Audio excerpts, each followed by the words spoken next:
안녕하세요. 오늘도 사연 살롱을 찾아주셔서 감사합니다. 50대 초반의 남성이에요.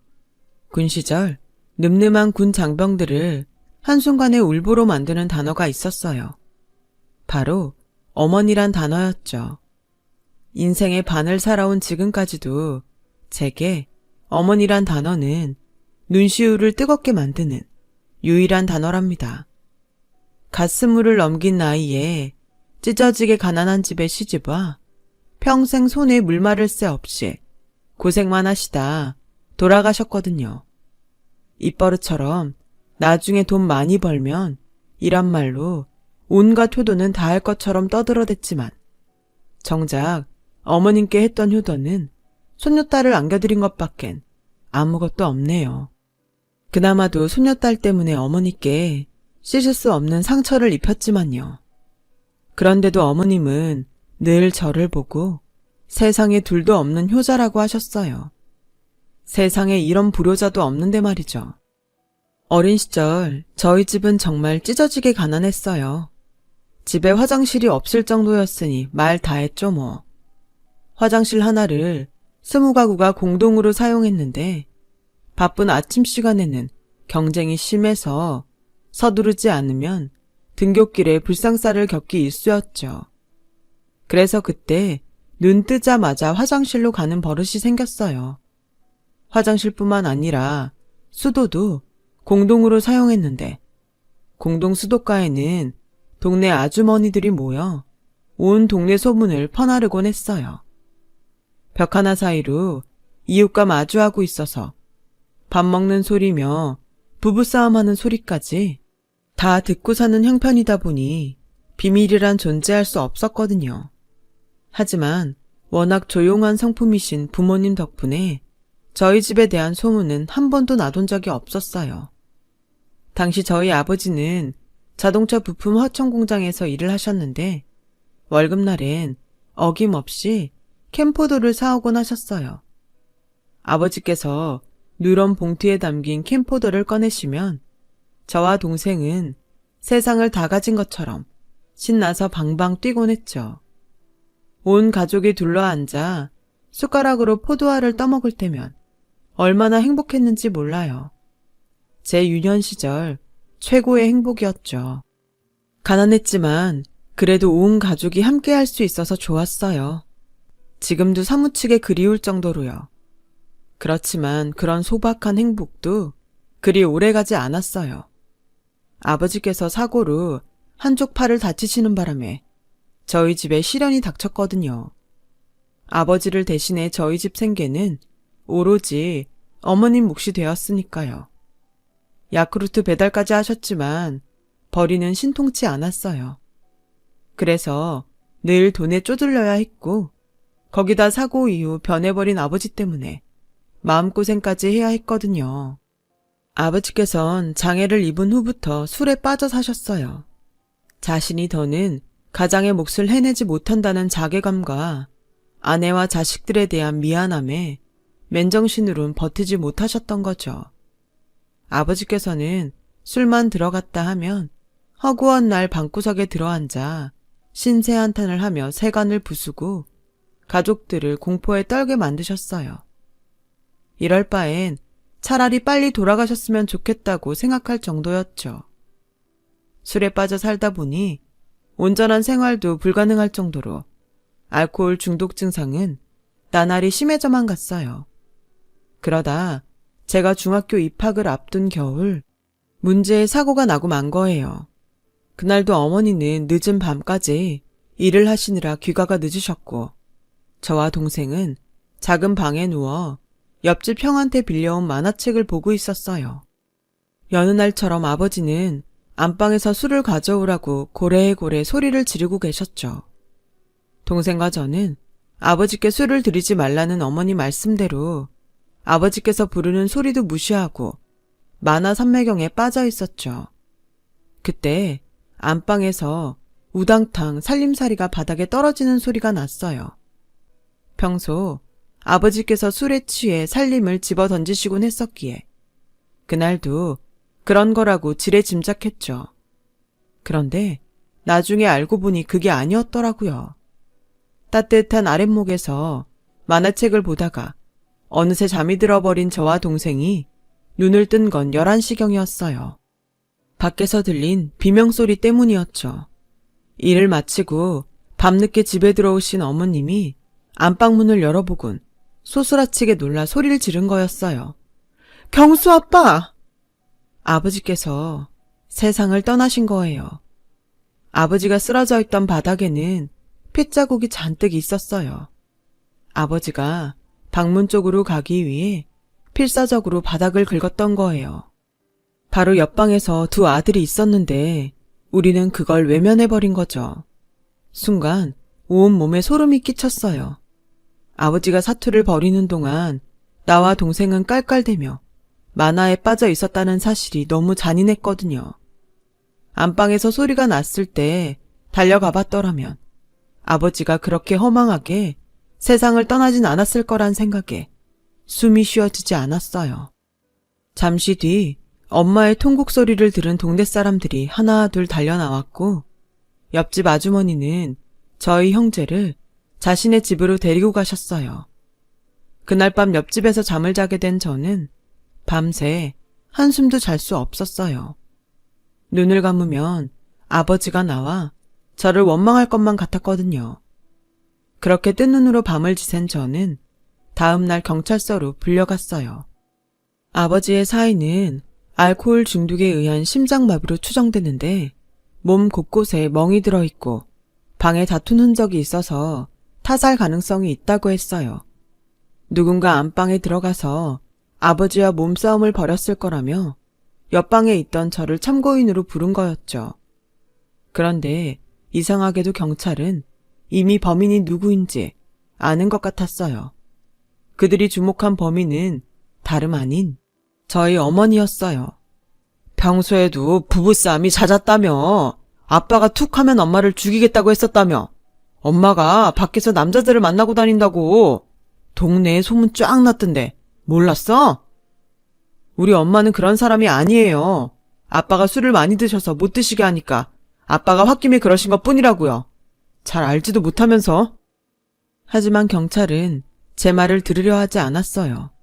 어머니는 느닷없는 남편의 죽음에 슬퍼할 겨를도 없이 남편을 죽인 범인으로 몰렸어요. 그래서 한동안 경찰 조사를 받아야 했죠. 거기다 말도 안 되는 소문까지 퍼지는 바람에 동네 사람들한테 의심의 눈초리를 받아야 했어요. 불과 얼마 전까지만 해도 친척보다 더 가깝게 지냈던 사람들은 아버지의 사망 사건 이후 저희 가족을 냉랭하게 대했어요. 마치 살인자 가족을 보는 듯한 눈빛으로 말이죠. 그들이 저희 어머니에 대한 의심을 거둔 건 얼마 뒤였어요. 다행히도 엄마의 고객이던 고깃집 사장님이 아버지의 사망 추정 시간에 저희 어머니와 함께 있었다고 증언을 해주신 덕분에 어머니는 용의선상에서 빠져나올 수 있었거든요. 그제야 동네 사람들은 우리 가족에게 전처럼 살갑게 대해주었지만 헛소문을 퍼뜨린 동네 사람들에 대해 오만정이 다 떨어진 우리 가족은 더 이상 그들을 전처럼 대할 수 없었어요. 마음에 입은 상처는 생각보다 쉽게 아물지 않는 법이니까요.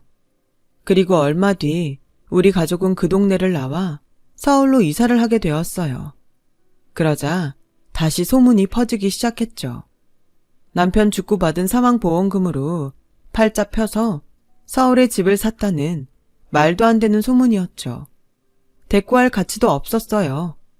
우리 식구들을 볼 때마다 뒤에서 수군대는데 정말 역겹더라고요. 이웃사촌이란 노랫말처럼 먼 친척보다 가까운 이웃이 낫다고 믿고 살았는데 이렇게 뒤통수를 칠 줄은 몰랐거든요. 소문과 달리 아버지의 죽음으로 저희 가족에게 돌아온 사망보험금은 한 푼도 없었어요. 예전에 들어놓았던 보험은 생활이 어려워지면서 보험료를 내지 못해 진작에 실효가 됐거든요. 우리 가족이 서울로 이사하게 된 건 외삼촌 덕분이었어요. 장례식장에서 우리 집 사정을 전해들은 외삼촌이 서울에 일자리를 마련해 주셨거든요. 외삼촌이 물건을 대는 식당인데 공사장 인부들을 대상으로 장사를 하는 곳이었어요. 일도 고되고 새벽부터 장사 준비를 해야 하는 곳이었지만 대신 벌이가 지금보다는 나을 거라고 했어요. 어머니는 식당 일을 해본 경험이 없어서 처음엔 걱정을 했는데 막상 시작하고 보니 주인 아주머니도 좋고 금방 일에 적응해서 그 후로 10년 가까이 그곳에서 일을 하셨어요. 하지만 무척이나 고된 일이어서 온 몸이 성한 곳이 없었죠. 무릎과 허리는 물론 손 마디마디마다 류마티스로 고생을 하셨거든요. 밤마다 어머니가 끙끙 앓는 소리를 자장가로 들을 정도였죠. 정말 고생이 많으셨어요. 서울에 올라와 가장 놀랐던 건 바로 집이었어요. 화장실도 따로 없는 집에 살았던 터라 집안에 화장실과 주방이 딸려있는 집이 엄청 신기했거든요. 반지하긴 해도 감지덕지한 곳이었죠. 어린 저의 눈으로 봐도 서울은 역시 서울이더라고요. 차도 많고 집도 많고 사람은 또 어찌나 많은지. 잠시만 한눈을 팔면 길을 잃기 십상이었어요. 저보다 3살 어린 동생에겐 더더욱 그랬죠. 그래서 집 밖에 나갈 때면 저는 동생 손을 꼭 잡고 다녔어요. 혹시라도 놓치면 찾을 수 없을 거란 두려움 때문이었죠. 밤낮 없이 일을 하느라 바쁜 어머니를 대신해 제가 할 수 있는 일이라곤 동생을 돌보는 일뿐이었어요. 그러니 더욱 동생의 손을 놓을 수가 없었어요. 한창 엄마 손이 필요한 나이였던 동생은 제가 만들어주는 서툰 음식과 보살핌을 받으면서도 밝고 건강하게 자라주었어요. 녀석은 공부도 잘해서 성적표를 받을 때마다 지친 어머니를 웃음짓게 해주었죠. 그때 결심했어요.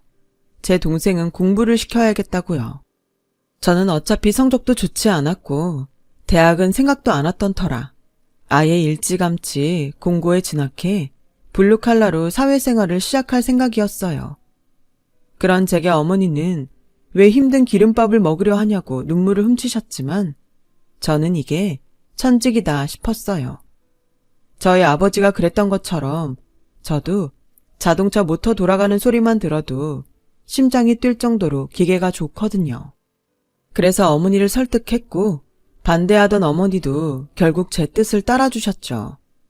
공고를 졸업하고 일찌감치 취업에 나선 전 기술을 익히는데 열중했어요. 그리곤 제대 후 입대 전에 일하던 카센터에 다시가 일을 하고 있었고요. 그곳 사장님이 저를 많이 아껴주셔서 군 복무 중에도 인연을 이어왔거든요. 그렇게 어머니와 함께 공부 잘하는 동생 뒷바라지에 올인했어요. 동생은 공부머리가 있어서 그런가 가르치는 만큼 성적이 나왔어요. 그래서 없는 살림에 학원에 과외까지 시켜가며 명문대에 보냈고 졸업 후 대기업에 취직을 했어요. 동생의 취업 합격 소식을 듣던 날 얼마나 울었는지 몰라요. 마치 제 자식이 합격한 것처럼 그렇게 좋을 수가 없더라고요. 그런데 그때부터였던 것 같아요. 더 이상 동생의 뒷바라지도 할 필요가 없어지자 마치 제 인생의 목표가 사라진 기분이 들더라고요. 그래서 카센터 일도 소원해지고 안 하던 실수도 하게 되었죠. 그러자 하루는 카센터 사장님이 저를 따로 부르시더라고요. 내심 그만두라고 하는 게 아닐까 걱정을 했는데 오히려 그 반대였죠. 이쪽 일만큼 실력으로 승부할 수 있는 것도 없어. 너도 이제 네 인생 살아야 할 거 아니냐. 나도 시골에서 기차표 한 장 사들고 서울 와서 맨손으로 이 자리까지 왔다. 버는 족족 시골 동생들 학비로 보내고 부모님 건사하고 살다 보니 이 나이 먹도록 장가도 못 가고 이 모양이다. 내가 공부시킨 동생놈들은 대학까지 나와 시집장가도 갔는데 말이야. 인생 참 무상하더라. 충식아, 넌 그렇게 살지 마라. 널 보면 날 보는 것 같아서 속이 쓰려. 3년만 더 죽어라 내 밑에서 일해라. 그럼 내가 분점 하나 떼어줄 테니까 내 미래를 위해 3년만 투자해봐. 사장님의 진심 어린 말씀에 참았던 눈물이 터져 나왔어요. 대가를 바라고 동생 뒷바라지를 한 건 아니었지만 아침에 넥타이 메고 출근하는 동생을 보니 제가 그렇게 초라해 보일 수가 없더라고요. 동생 방에 있는 영어 서적들과 뜻도 모르겠는 전공 서적들을 볼 때마다 대견하면서도 한편으론 부러웠거든요. 그걸 숨기고 살았는데 사장님은 이미 제 마음을 알고 계셨던 거죠. 그래서 사장님 손을 잡고 한참을 울면서 그랬습니다. 감사하다고. 앞으론 제 자신을 위해 제대로 살아보겠다고 말이죠. 그렇게 희망이 생기자 다시 전처럼 삶의 의욕이 생기더라고요. 내 이름으로 된 번듯한 카센터 하나만 장만한다면 세상 부러울 게 없을 것 같았어요. 그래서 죽어라 일을 했어요. 그렇게 3년이 지나자 사장님은 약속대로 제게 2호점을 내주셨어요. 물론 온전한 내 가게로 만들려면 앞으로 몇 년간은 빚을 갚아야 했지만 그래도 사지육심 멀쩡한데 뭐가 걱정인가 싶었죠. 그렇게 열심히 제 카센터를 꾸려가던 어느 날 젊은 여자가 중형차를 끌고 찾아왔더라고요. 접촉사고가 있었는지 범퍼도 내려앉았고 스크래치도 꽤 있었죠. 견적을 뽑아보니 200만 원도 넘게 나왔어요. 그러자 여자는 울상이 돼선 바닥에 철퍼덕 주저앉아 울더라고요. 친구 차를 빌려 타고 나갔는데 엄마가 병원에 실려갔다는 전화에 정신없이 달리다가 전봇대를 들이받았다고요. 당장 엄마 병원비 마련할 일도 걱정인데 200이라는 돈을 어디서 마련할지 눈앞이 캄캄하다고 말이죠. 그래서 친구한테 사정을 말해보라고 했더니 정색을 하는 거예요. 친구가 알았다간 자긴 죽는다고요.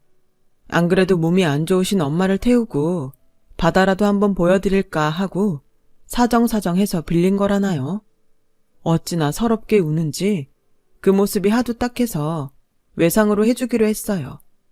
대신 여자는 자신의 명품 백을 담보로 맡기겠다고 하더군요. 사용한 지 좀 돼서 중고로 팔아도 큰 돈은 못 받겠지만 한 돈백은 받을 수 있을 거라면서요. 제가 한사코 거절을 했는데도 여자는 이렇게라도 해야 자기도 조금은 마음이 편할 것 같다며 기어이 맡기고 갔어요. 며칠 뒤 여자는 차를 찾으러 왔어요. 사고 흔적 하나 없이 깔끔하게 수리된 차를 보고는 무척 기뻐하더군요. 엄마 수술도 다행히 잘 돼서 한시름 놓았다는 소식도 전해주었어요. 그렇게 2년이 된 이후로 여자는 10만 원, 20만 원 외상을 갚으러 제 카센터에 드나들었고 그렇게 몇 달을 드나드는 사이 우리는 조금씩 가까워지게 되었어요. 그리고 반년 후 결혼을 하게 되었죠. 어머니는 노총각으로 죽을 줄 알았던 큰아들이 결혼을 한다고 하자 뛸 듯이 기뻐하셨어요. 하지만 3년 전에 먼저 결혼한 동생은 탐탁치 않아 했죠. 형, 이 결혼 꼭 해야 돼? 난 저 여자 맘에 안 들어. 너무 화려한데 나 사치도 심할 것 같고 형하고는 안 어울리는 사람 같다고. 형, 이 결혼 다시 생각해봐. 그럼 나한텐 어떤 여자가 어울리는데 아영씨가 재수씨보다 예뻐서 샘나냐? 잘난 네가 아니라 못난 나한테 온 게 배 아파서 이러는 거냐고. 너 내 앞에서 아영씨 욕하지 마. 그랬다간 다시는 너 안 봐. 저도 모르게 동생한테 버럭 질렀어요. 아마도 동생에 대한 자격지심 때문에 그랬을 거예요. 어쩌면 대기업 대리에 명문대 나온 똑똑한 부인까지 얻어 알콩달콩 사랑하는 동생이 부러워서 그랬는지도 모르겠네요. 하지만 돌이켜 생각해보면 그때 동생 말을 들었어야 했어요. 자격지심이 제 눈을 가린 셈이었죠. 동생보다 예쁘고 멋진 여자를 만나 나도 한번 뽐내고 살아봐야겠다 생각했으니까요. 아내의 본 모습을 알게 된 건 신혼여행에서 돌아온 직후였어요. 어머니께 인사부터 드리러 가자고 했더니 짜증을 내며 피곤하니 다음에 가자고 하는 거예요. 어머님이 음식까지 차려놓고 기다리고 계신다는데도 막무가내였죠. 결국 아내는 신혼집으로 가고 저만 혼자 어머님 댁에 갔어요. 어머님께는 아내가 신혼여행 내내 몸이 안 좋아서 집에 데려다주고 혼자 왔다고 거짓말을 했죠.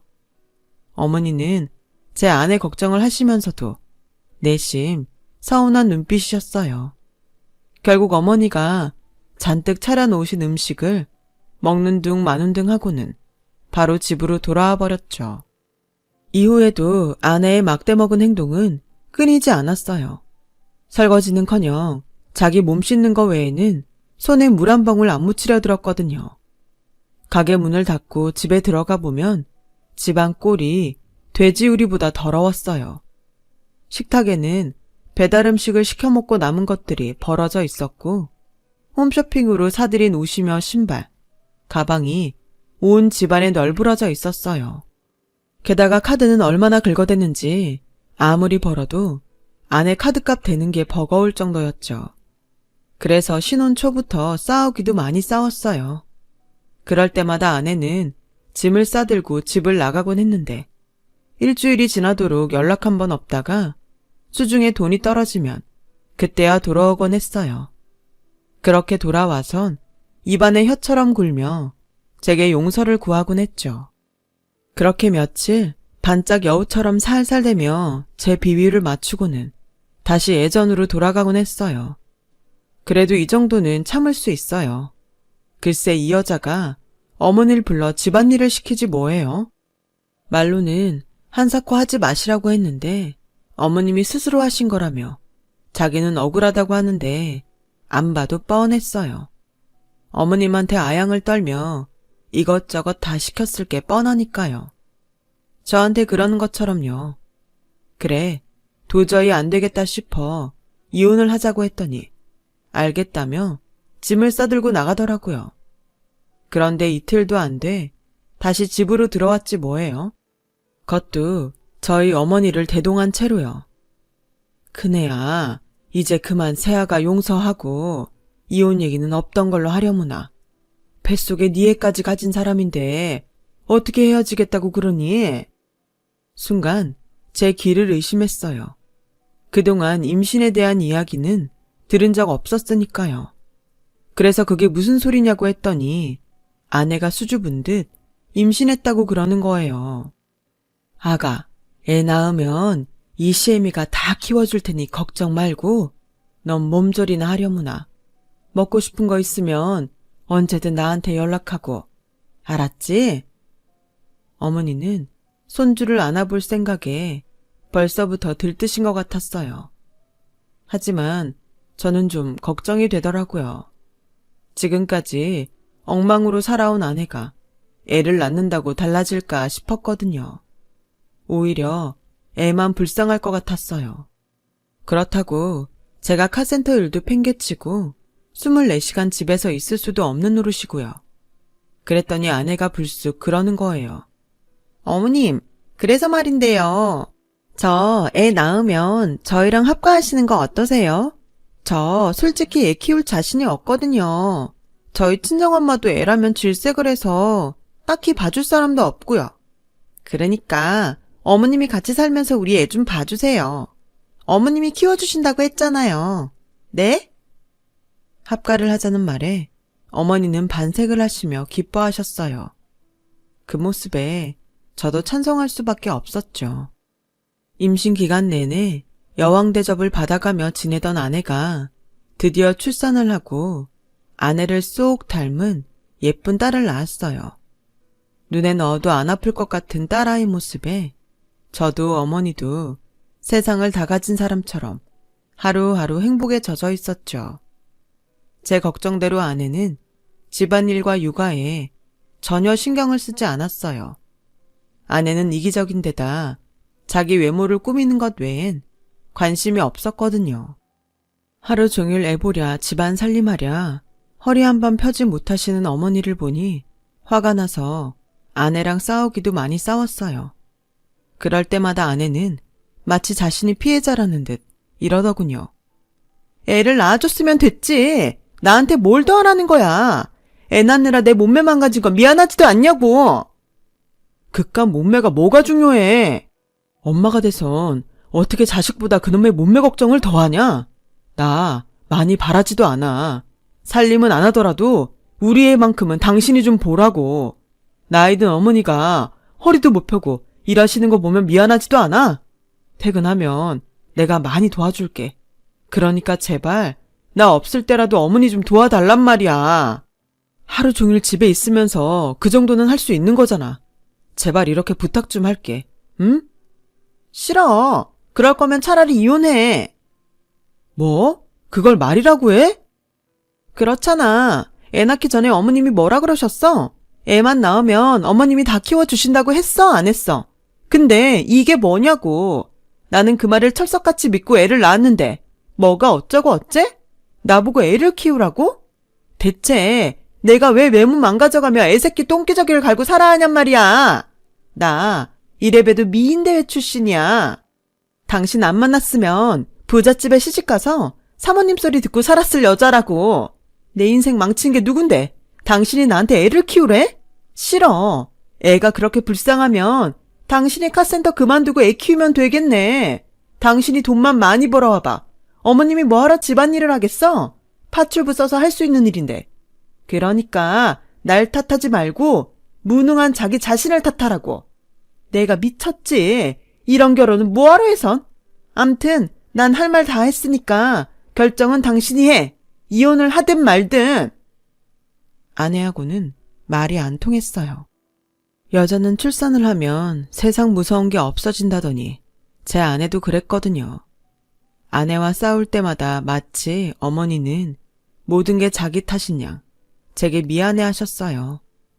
저는 그런 어머니를 보면서 늘 죄송할 뿐이었고요.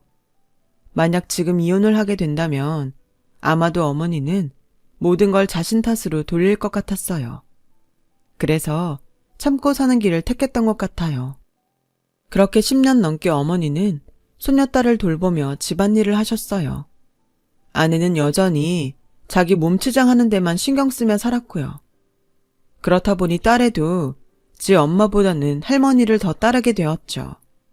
심지어 어버이날에도 할머니와 제 카네이션은 준비해도 지 엄마 거는 한 번도 만든 적이 없을 정도였죠.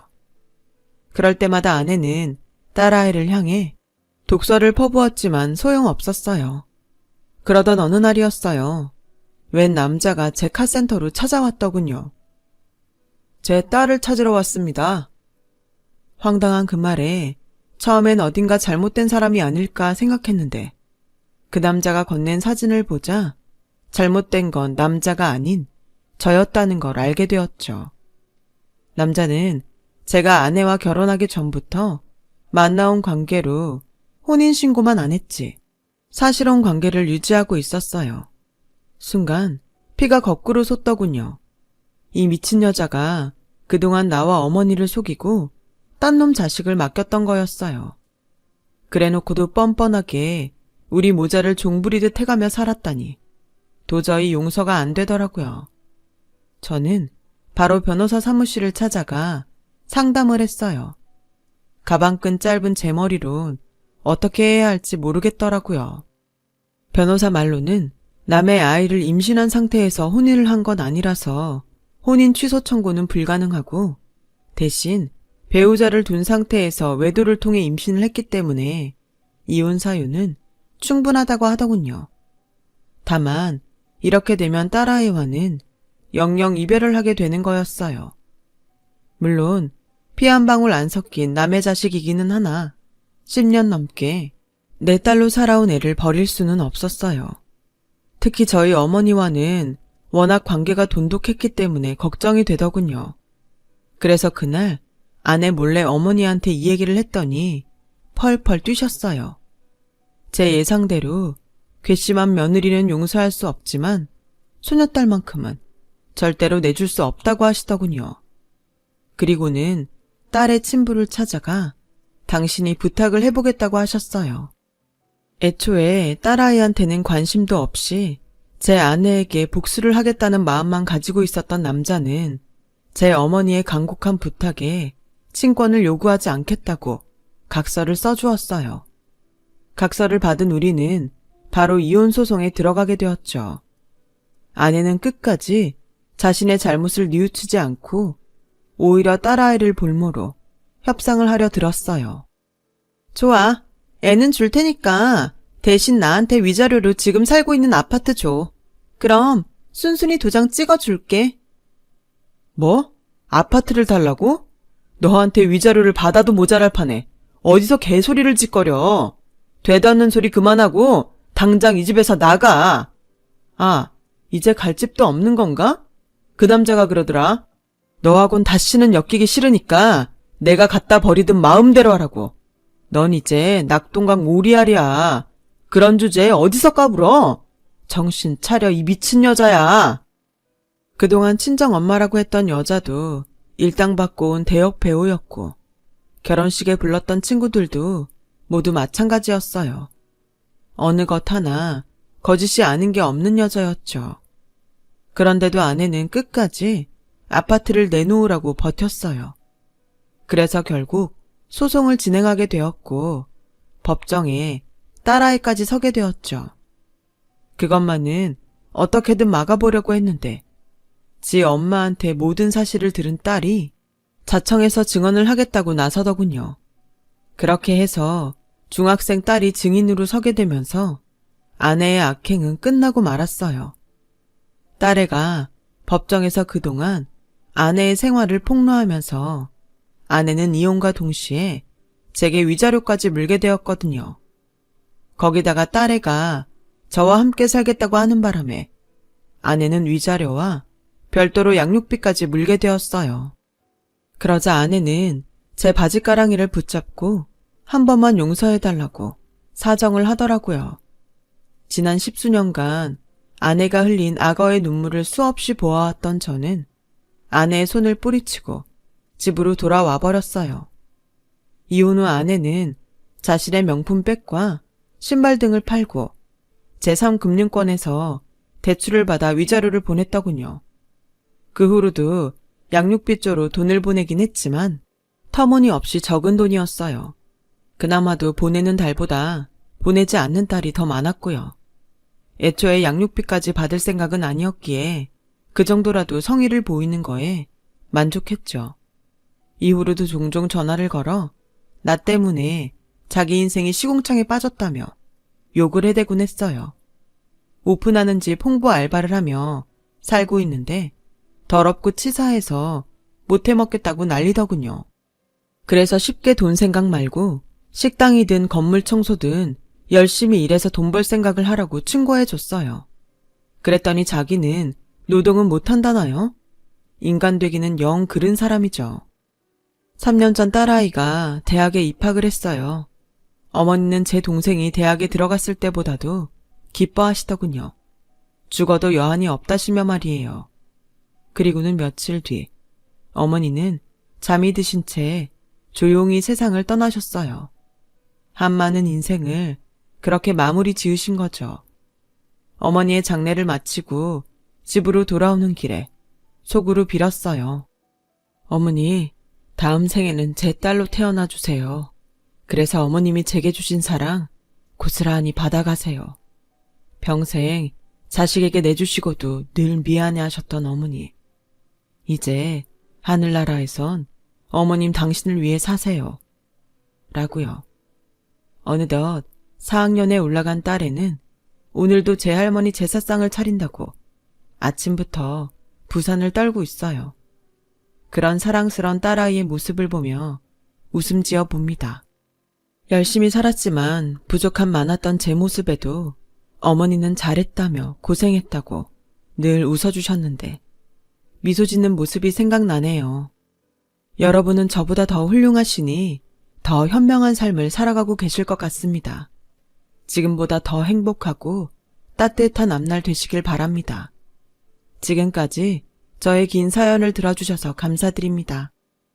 여러분, 사연 댓글에 응원과 현명한 조언 부탁드려요. 좋아요와 구독은 저에게 큰 힘이 됩니다. 오늘도 좋은 일 가득하세요.